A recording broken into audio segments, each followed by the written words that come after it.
Hello everyone, कैसे हैं आप सब। आज हम आप लोग को बताने वाले हैं क्लास 9 का गणित यानी कि संख्या पद्धति, चैप्टर 1 संख्या पद्धति। ठीक है, उसके बारे में आज हम परिचय देने वाले हैं। यानी कि क्लास चैप्टर शुरू करने से पहले उसे मतलब किन किन चीज़ों की ज़रूरत पड़ेगी, कौन कौन से बिंदु की ज़रूरत पड़ेगी, उसके बारे में आज हम बताने वाले हैं। ठीक है, तो चलिए जानते हैं। तो संख्या पद्धति में यानी कि जो संख्या होती है वो कौन कौन से तरह के होते हैं और कौन कौन होते हैं, इसके बारे में जानेंगे। ठीक है, तो पहले आपका आ गया प्राकृतिक संख्याएं। यानी कि प्राकृतिक संख्या किसको बोलेंगे? यह संख्या 1 से अनंत तक, यानी कि 1 से हम शुरू करेंगे और बिल्कुल लास्ट तक जाएंगे, वो हो गया आपकी प्राकृतिक संख्या। 1 2 3 4 अनंत तक, एकदम लास्ट तक, वो आपका हो गया प्राकृतिक संख्या। ओके, दूसरा पूर्ण संख्या। पूर्ण संख्या के बारे में जानते हैं। सभी पूर्ण संख्याओं का यह संख्या 0 से अनंत तक होती है। ये संख्या 0 से स्टार्ट होता है। यहाँ पर प्राकृतिक संख्या 1 से स्टार्ट हो रहा था, लेकिन ये संख्या जो पूर्ण संख्या है वो कहाँ से स्टार्ट होगा? 0 से स्टार्ट होगा और ये भी कहाँ तक जाएगा? पूरा अनंत तक। 0 1 2 3 4 5 6 7 8 लिखते जाएंगे। ये कौन सी संख्या हो गया? पूर्ण संख्या हो गया। अगला है पूर्णांक संख्या के बारे में जानेंगे। पूर्णांक संख्या क्या है? सभी पूर्ण संख्याएं तथा ऋणात्मक संख्याएं 0 के साथ मिलकर पूर्णांक संख्या कहलाती है। यानी कि जो पूर्ण संख्या है, यानी कि 0 से स्टार्ट हुआ पूर्ण संख्या, 0 1 2 3 4, ये पूर्ण संख्याएं हो गए लास्ट तक एकदम। और वही अगर 0 किधर आए तो -1 -2 -3 -4, ये ऋणात्मक संख्याएं क्या हो गए? दोनों मिल के बना पूर्णांक संख्याएं। कौन सी संख्याएं? पूर्णांक संख्याएं। यानी कि जो माइनस वाले हो गए वो ऋणात्मक पूर्णांक हो गए और प्लस वाले हो गए वो धनात्मक पूर्णांक हो गए। अगला जानेंगे अभाज्य संख्या के बारे में। संख्या पद्धति में संख्या ही जो है उसे कई भागों में बांटा गया है, उसी के बारे में जान रहे हैं ना। चलिए जानते हैं अभाज्य संख्या के बारे में। तो जानते हैं अभाज्य संख्या के बारे में। अभाज्य संख्या किसको बोलते हैं? ओके, अभाज्य संख्या यानी कि एक से बड़ी वह संख्या जो अपने और एक के अलावा कोई और अंक से विभाज्य ना हो, वो अभाज्य संख्या कहलाती है। जैसे 2 1 से विभाज्य हो रहा है और खुद अपने आप से विभाजित हो रहा है, कोई और अंक से विभाज्य हो रहा है, तो 2 को अभाज्य संख्या के रूप में मानते हैं। 3 को हम एक खुद से विभाज्य हो रहा है और 1 से विभाज्य हो रहा है, यानी कि ये भी अभाज्य संख्या है। 5 भी 1 से विभाजित हो रहा है और अपने आप से विभाज्य हो रहा है, तो इसके अलावा कोई और अंक से विभाज्य नहीं हो रहा है। यानी कि सीधा सीधी समझिए, 1 और स्वयं के अलावा कोई और अंक से विभाज्य ना हो तो अभाज्य संख्या कहलाता है। अगला है भाज्य संख्या। यानी कि 1 से बड़ी वह संख्या जो 1 और स्वयं के अलावा कोई और अंक से भी विभाज्य हो तो भाज्य संख्या कहलाता है। जैसे 4 1 से विभाज्य हो रहा है और 4 से विभाज्य हो रहा है, लेकिन कोई और इन दोनों को छोड़ करके कोई और अंक से ही विभाज्य हो रहा है। 2 से विभाज्य हो रहा है ना 4, तो ये 4 क्या है? भाज्य संख्या है। क्या है? भाज्य संख्या है। 6 क्या है? ये भी भाज्य संख्या है। 8 भी भाज्य संख्या है। यानी कि ये 1 और स्वयं के अलावा कोई और अंक से भी विभाज्य हो रहा है, इसीलिए कौन सी संख्या है? भाज्य संख्या है।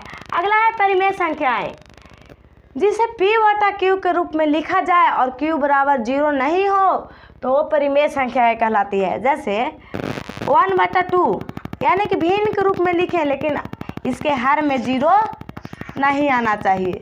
समझ रहे हैं बात को? सीधा सीधी समझिए, इसे भिन्न के रूप में लिखा जाए लेकिन इसमें 0 हर में 0 नहीं आना चाहिए। ठीक है, उसे कहते हैं परिमेय संख्या। चलिए आगे जानते हैं। तो चलिए जानते हैं अब अपरिमेय संख्या के बारे में। p बटा q के रूप में लिखा जाए उसे परिमेय संख्या बोलते थे। अब अपरिमेय संख्या के बारे में जानेंगे। आखिर अपरिमेय संख्या किसको बोलते हैं? तो ऐसी संख्याएं जिसे भिन्न के रूप में ना लिख पाए, यानी कि p बटा q के रूप में हम ना लिख सके, उसे क्या बोलेंगे? अपरिमेय संख्या। जैसे √3, √2, पाई। अब कहिएगा कि पाई का मान तो 22/7 होता है, तो क्या ये परिमेय संख्या नहीं है? बिल्कुल नहीं है, एक तरह की अपरिमेय संख्या है, क्योंकि इसका एक्यूरेट मान 22/7 नहीं होता, इसका पॉइंट में होता है, इसीलिए अपरिमेय संख्या है। अगर इसको भाग दीजिएगा तो इसका मान पॉइंट में आएगा, यानी कि एक्यूरेट 22/7 नहीं आएगा, इसीलिए अपरिमेय संख्या है। ठीक है, आगे है सम संख्या। वो ऐसी संख्या है जो 2 से पूरा विभाज्य हो जाए, कट जाए, वो सम संख्याएं होती है। जैसे 2, 4, 6, 8 और 10, आगे लगातार और आते जाएगी। आगे है विषम संख्याएं। वो ये संख्याएं जो 2 से विभाज्य ना हो, यानी कि 2 से पूरा ना कटे, वो कैसी संख्या होती है? विषम संख्या होते हैं। समझ रहे हैं बात को? जैसे 1, 3, 5, 7, 9, 11 से लगातार आते रहेगी, एक ऐसी संख्या होगा, विषम संख्या होगा। अगला है वास्तविक संख्याएं। तो वास्तविक संख्या को समझिए, जितने भी संख्याएं हैं हमारे, ऋणात्मक संख्याएं, धनात्मक संख्याएं, या फिर पूर्ण संख्या, पूर्णांक संख्या, परिमेय संख्या, अपरिमेय, सभी संख्याओं को संग्रह को क्या बोलते हैं? वास्तविक संख्या बोलते हैं। क्या बोलते हैं? वास्तविक संख्या बोलते हैं। चलिए जानते हैं आगे।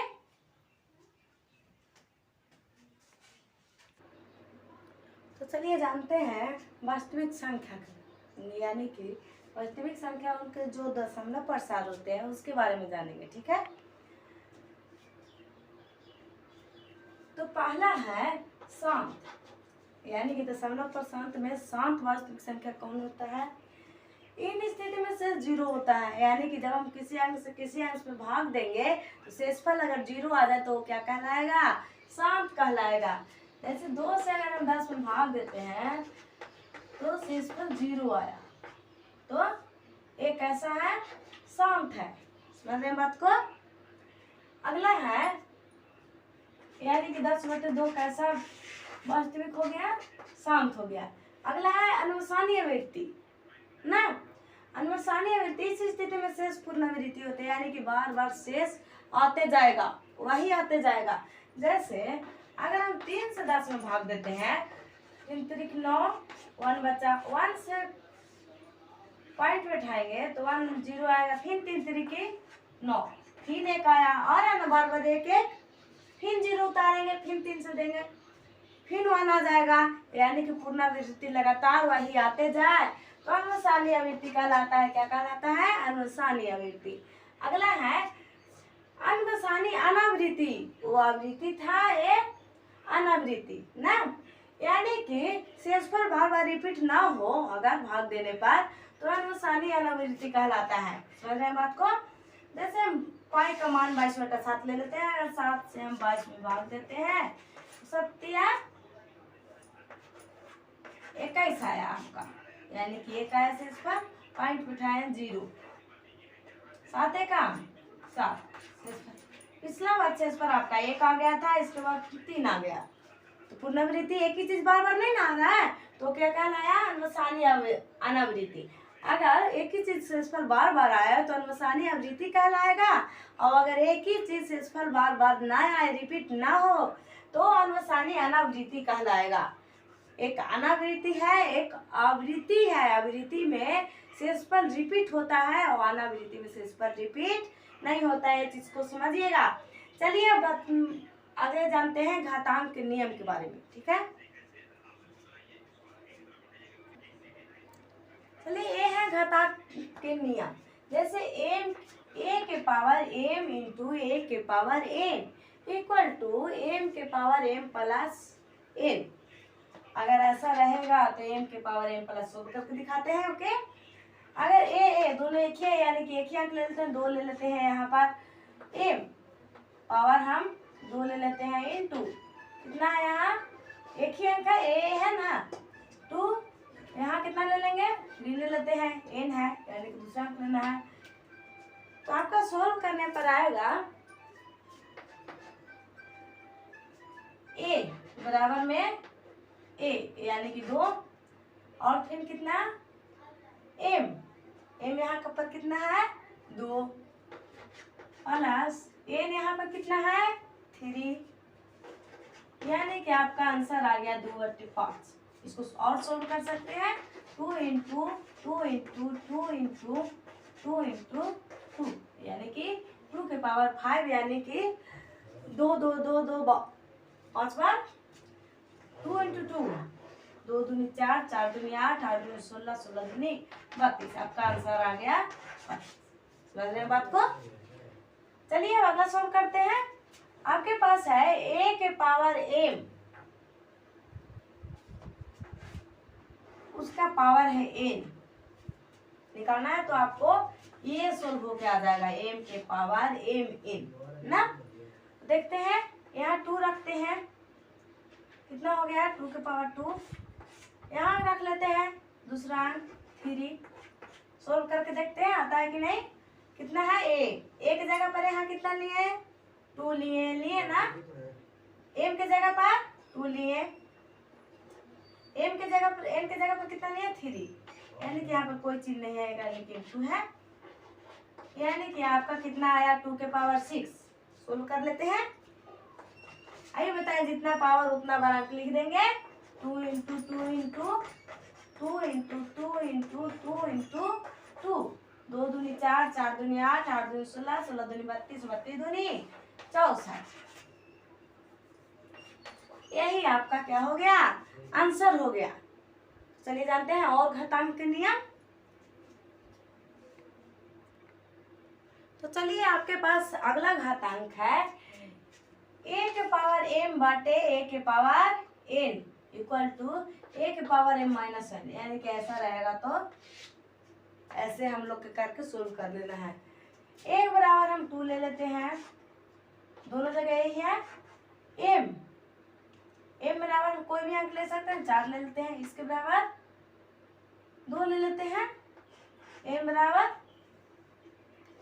कितना हो जाएगा a बराबर हम 2 लिए ना, 2 m बराबर 4 लिए, n बराबर 2 लिए, कितना हो जाएगा 2 के पावर घटाएंगे 4 माइनस 2 है ना, कितना आया 2, यानी कि 2 इंटू 2 ये ही आपका आंसर आ गया। समझ रहे हैं बात को।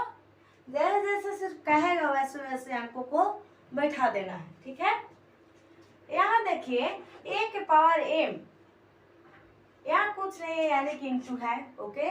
b के पावर m, यहाँ डिफरेंट पहले हो रहा था लेकिन अब यहाँ पे डिफरेंट है ना, इक्वल टू a b यानी कुछ नहीं है तो इंटू है, और यहाँ पर पावर कितना है m है।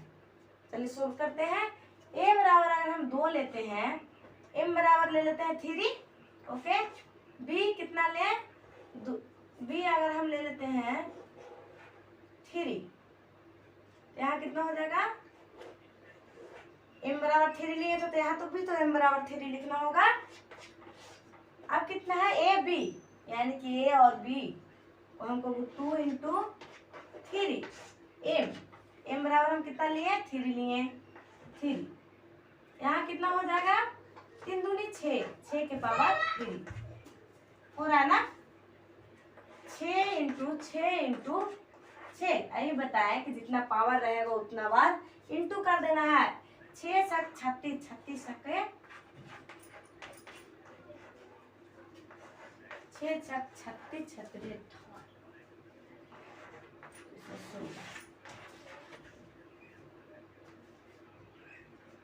यही आपका आंसर हो गया, ठीक है। चलिए आज का वीडियो यहीं तक। आज हम परिचय दे चुके हैं संख्या पद्धति का पहला चैप्टर का। कल से हम चैप्टर स्टार्ट करेंगे।